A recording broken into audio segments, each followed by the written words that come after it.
Down here on Earth, we know that gravity pulls us down, and with a constant force. But if we zoom out, we can see that gravity actually pulls in, and that the force gets weaker the farther away you go from Earth. In this video, we're going to be exploring the shape and the strength of Earth's gravitational field using the mathematical concepts of potential and acceleration. This is the first part of a series in which we will be exploring the nature of gravity, first from a Newtonian perspective, then relativity, and beyond. Throughout this video series, we're going to branch out into different ways of thinking about gravity, different scenarios, different contexts, but the central theme, the coherent through line throughout this whole series, is always going to come back to, what is gravity? What is this mysterious force? How can we understand it? How can we map it out? How can we feel the essence and the nature of gravity? So, first things first, let's begin at the beginning. So here what I'm showing is the Earth, and I'm manifesting 3,000 orbs that are very short-lived. If you look, they fade into existence, they live for a couple seconds, then they fade out. And when they fade out, a new orb is reincarnated somewhere else.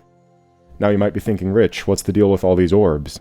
And the truth is, this is a bit non-conventional, but I think this is the best way of really showing in a way that you can feel what an acceleration field looks like. All these orbs are intended to be as a way of sprinkling some visibility around the fact that if you're near Earth, if you're near the presence of Earth, you will be pulled towards it with some acceleration, and the closer you are, the faster that acceleration will be. So that's what I'm trying to convey with this whole orb situation. Now, having seen the orbs, we'll want to move towards a more conventional description of gravity. The orbs are just an intuitive starting point, okay? So by the end of the video, what we're going to end up with is a really nice, standard, mainstream picture of the gravitational potential as a scalar field, and the gravitational acceleration as an acceleration field, as a vector field. We'll also come to see that there is a profound and elegant connection between the potential field and the acceleration field, namely that the acceleration is the negative gradient of the potential. But before we get there, I want to go back to this orb picture, and I want to show you what happens when we have a bunch of objects flying in from far away at decently high speed toward the Earth. Well, they're going to come in, some of them are going to crash, and the ones that don't crash are going to go whoosh and get turned around by Earth's gravity. That's called a hyperbolic trajectory, and we'll learn how to calculate that in a future video. Anyway, let's trace that out. If you trace the paths, you can actually go ahead and see those are hyperbolas. They have asymptotic lines with a bit of curvature in between. But not everything crashes into Earth or goes off on a hyperbolic trajectory. If the speed and distance to the Earth is just right, it's possible for an object to end up bound to Earth's gravity, but having enough kinetic energy, enough momentum to the side that it never really crashes in. These gravitationally bound states we know of as orbits. And from this animation, there's a couple of things I want you to notice. First of all, notice that the orbits are either circular or elliptical. Really, a circle is just an ellipse with the equal major axis and minor axis. Anyway, the second thing I want you to notice is that the thing that keeps each purple dot moving forward is just its own inertia. It wants to go off in a straight path because it has momentum going in a straight direction. But as it's going off, you can see by the acceleration field that it's being accelerated back inward toward Earth in every moment. It's like it's trying to run away in a straight line and it keeps getting the rug pulled out from underneath it. And this is why I think this acceleration orb picture is actually pretty helpful and insightful. Because you can see, that's a bit metaphorical, but you can see that as these dots are trying to go in a straight line, they keep getting wrapped around because there's something going on with the space that accelerates them inward. By the way, another thing you might notice by looking at this is that the innermost orbit is traveling the fastest, and the outermost orbit is traveling the slowest. And that orbit in between, which is more elliptical, is traveling faster the closer it is, and slower the farther away it is. We'll return to that concept in a future video when we calculate Kepler's laws from first principles. But for now, it's good to just kind of feel this concept of if you're going to be really close to a planet, and you want to orbit it, you got to go fast. If you're farther away, you can be a little bit slower because the acceleration field is lower out there. Okay, now, I think the orbs are great and they're fun to look at, but also, having looked at it for a while, and especially while editing this video, I found that it gives rise to an optical illusion where after I watch it, then I look away and it looks like whatever I'm looking at is growing. So let's move to something that is a little bit less hallucination-inducing and show the same three objects orbiting Earth, but this time, instead of the acceleration field animated by all those little orbs, We just have this color map representing what's called the gravitational potential. If you're familiar with energy and you're familiar with mass, then you're familiar with potential. What potential is, in this context at least, is the amount of energy you need per unit mass to escape the Earth's gravity completely. So in other words, if you're 100 kilograms, and you're somewhere in space with a certain gravitational potential relative to the Earth, then whatever that potential is, times 100 kilograms, that's how much energy you need to escape the Earth. So you can think about potential as a kind of binding energy. And, except remember, it's not exactly energy, it's energy per unit mass. And so that's what lets the potential be a thing in its own right, because any object of various mass in the background of this potential is going to have that mass times the energy requirement to get out of the potential, if that makes sense. I don't know. Sorry, it's a little confusing to explain, but I think you get the gist of it. For those of you who know about gauge invariance, I know, we'll get to it later, but for now we're going to say that the potential takes on a value of 0 if you're infinitely far away from Earth.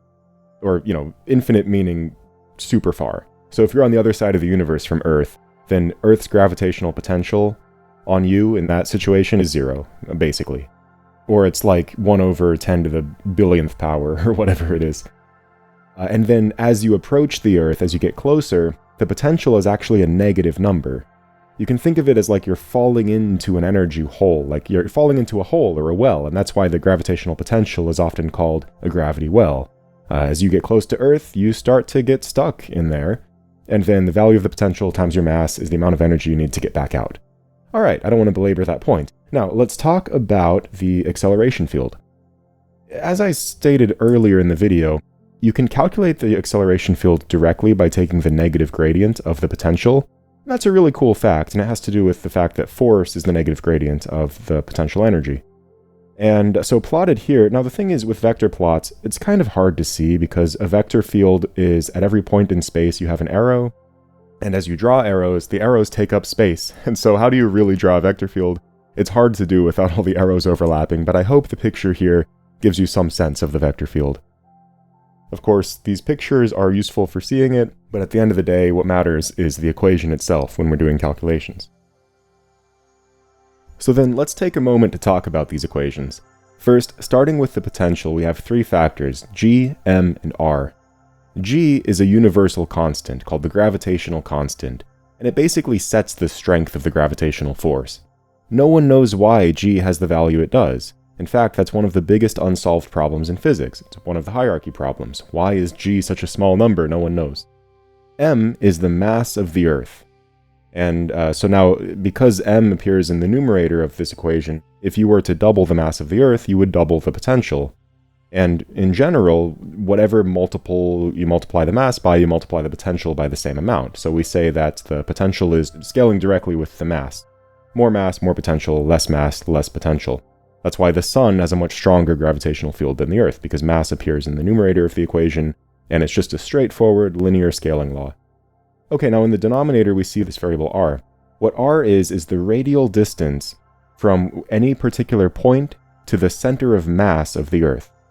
So imagine at the very middle of the screen we have the center of mass of the Earth, and these 3 purple dots as they're going around, at any point in time they have some distance r between the dot and the center of the Earth. And the length of that distance, that r value, ends up in the denominator of the potential. So if you were to go twice as far away from the center of the Earth, the potential you would find out there is half as much as you would find before. In other words, if you go 3 times farther out, you have 1/3 of the potential. So we have this 1 over r scaling law with the potential. You go 10 times as far away, the potential becomes 10 times less. Now all of the same observations apply to the acceleration field, except here you see this factor of r squared. And by the way, the r squared comes from taking the derivative of the potential.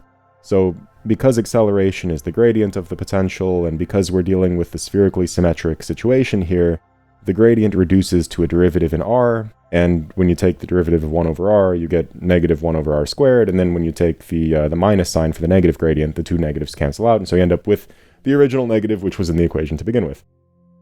Anyway, the details of the vector calculus are much less important than just the conceptual observation that the acceleration is the negative gradient of the potential. And you can see it in this little animation. The acceleration is the vector that always points from high values of potential down to low values of potential. And so you can think of that as a way of saying if you're in an area where the potential is varying quickly, then your acceleration is going to be high. Alright, and by the way, so now whenever you see the acceleration equation and you think, hey, that looks suspiciously similar to the potential equation, now you know exactly why. It's because one is directly connected to the other. It's like a hand in a glove. It's like the two sides of the same coin. One thing I'd like to point out, and maybe I should have said this earlier in the video, but in all of these animations, we're basically looking at a cross-section of Earth that goes, let's say, from the equator right through the center of Earth. And we're looking at a two-dimensional slice of the gravitational potential and acceleration fields. The reason we're looking at that is that it's much easier to see what's going on than if we were to try to have a three-dimensional scalar field and three-dimensional vector field. Those are, hard to animate, they look kind of cluttered, so I'm just showing you a two-dimensional cross-section here. Now what I want you to do is rotate it in your mind, because Earth is basically a sphere. It's a little fat, but it's basically a sphere. So you can rotate this picture in your mind and imagine it in 3 dimensions. But here's the cool thing. Because of this total spherical symmetry, we can actually show the potential and the acceleration in a one-dimensional plot, where now on the vertical axis we can plot the potential. What this lets us do is see more clearly exactly how the potential varies with the distance from the center of the Earth. So we have this curve, the potential, and you can see the closer you get to Earth, the farther down you are in the gravity well. On the x-axis here, the r-axis, at a value of 1, that's 1 Earth radius, and so this gray area represents being inside the Earth. For now, we're not going to look at what happens to gravity when you're inside the Earth, that'll be a future video. But if we're more than 1 Earth radius away, we can see how the potential approaches 0 the farther away you get. If we draw lines from the curve up to the 0 point, we can see that, let's say, down at the surface of Earth, let's say that potential, we'll call it 1. We'll just assign that to be 1 unit of potential on Earth, whatever it is. And if we go 2 Earth radii out, so 4,000 whatever miles out into space, now the potential there is half. So if we get up there, now we're halfway out of the Earth's gravity well. If we go 3 Earth radii away, now we're 2/3 of the way out of the Earth's gravity well, because all we have left is that 1/3 of the potential remaining. So this should give you some idea of what the gravity well actually looks like. And again, I want you to rotate this picture around in your mind, and imagine it applying spherically in 3 dimensions, not just in 1 dimension.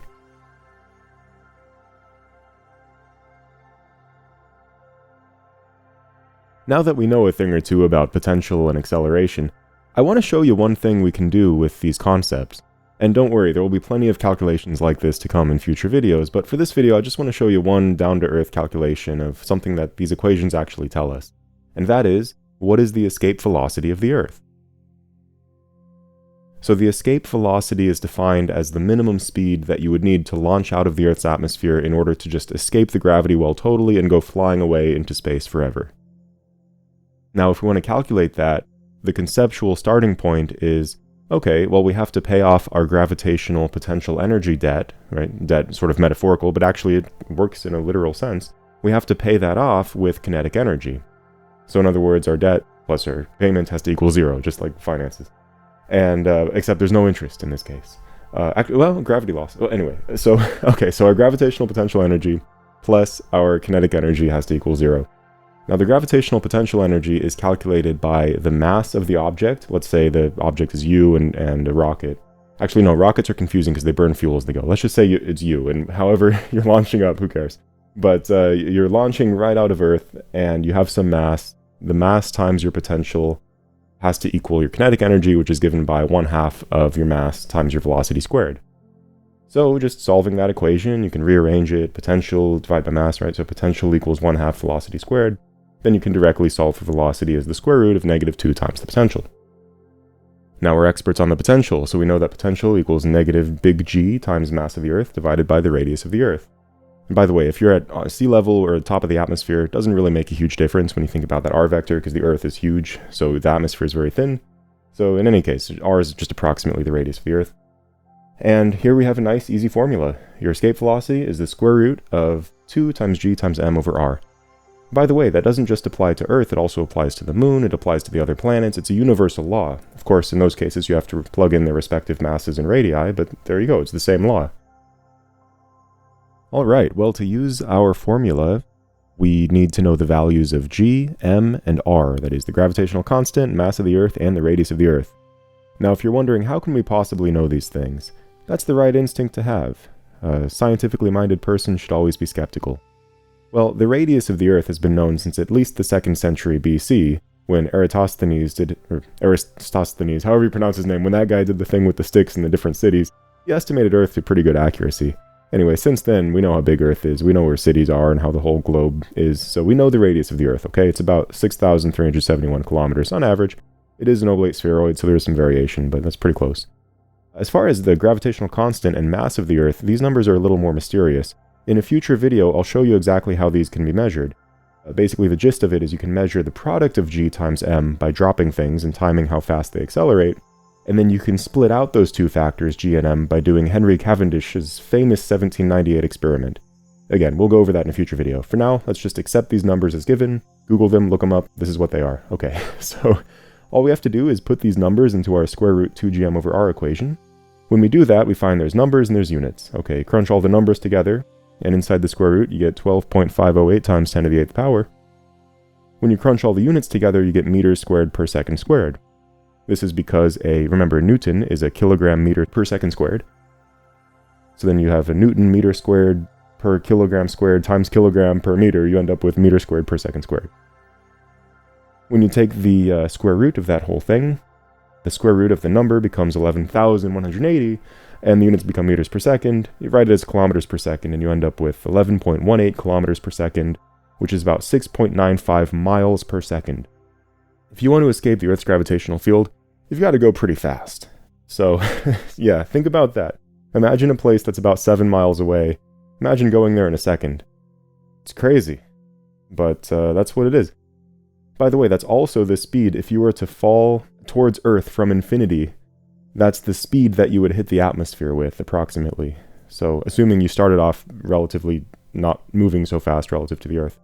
So that's another way of thinking about the escape velocity. It's also the re-entry velocity from infinitely far away, or very far away, and very slowly moving at first, and then just accelerating, and that's the speed you hit the atmosphere with. Alright, well, we can repeat the calculation for the Moon and for the Sun if you're interested, and of course, then all we have to do is the mass of the Moon, mass of the Sun, and we can get those results as well. So if we look at the Moon, we see that our escape velocity is only 1.48 miles per second, which is not so fast. I mean, okay, it's still pretty fast. I can't run that fast, my car doesn't go that fast, but it's actually much slower than the Earth's escape velocity. When you consider the fact that the escape velocity goes as the square root of the escape energy, so in other words, the energy is the square of the velocity, it's actually much easier to leave the Moon's gravity than it is to leave the Earth's gravity. That's why in the Apollo missions, the lunar module was so much smaller than the Saturn V that launched them off of the Earth. Alright, let's do the calculation for the Sun. Wow, look at that. 384 miles per second. This is if you are standing on the surface of the Sun somehow. It's not solid, but if you were standing on the surface of the Sun and you wanted to launch out of the solar system, you'd better have 384 miles per second of velocity in order to get out of our solar system. So the Sun is immensely gravitationally powerful. It blows the mind. You can't even imagine. And if you ever wonder how a nuclear fusion explosion can sustain itself for billions of years, well, this intense gravitational field is what binds it together. And in fact, the Sun is in a constant balance of crunching and getting crushed together by gravity and exploding and expanding by fusion. And so it's at that equilibrium. It's actually kind of amazing that it's such a stable process. So anyway, by the way, if you look up the Sun's escape velocity, you'll find it's actually like 615 kilometers per second. So there is a discrepancy of a small fraction of a percent. I assume that's because of relativistic effects, but frankly, I haven't looked into it in depth. But in any case, all this is to say, even the basic Newtonian calculation gets us pretty close. Yeah, and so now think about what we just did. We applied the same math, the same reasoning to the Earth, to the Moon, to the Sun, and we can calculate these things about these objects. This is the essence of universality, right? People talk about Newton's universal law of gravity. It's not just a thing that applies to Earth, it doesn't just apply to the Moon, it applies everywhere, it applies all over the place. And so there's something really deep, something really fundamental about it. And that kind of mystery It's what gets me hooked on physics. I like thinking about this idea that there are these patterns and these deep regularities in nature. It's so tantalizing. It's like a puzzle staring right at us. Okay, well, thank you for watching this video, and in the next video we're going to be looking at projectile motion near the surface of the Earth. So that'll be in the limit that we can treat the acceleration field as constant. We'll see what effects that has on the dynamics of objects that are thrown in the air or in free fall. That'll be a really interesting video, and I hope you stay tuned.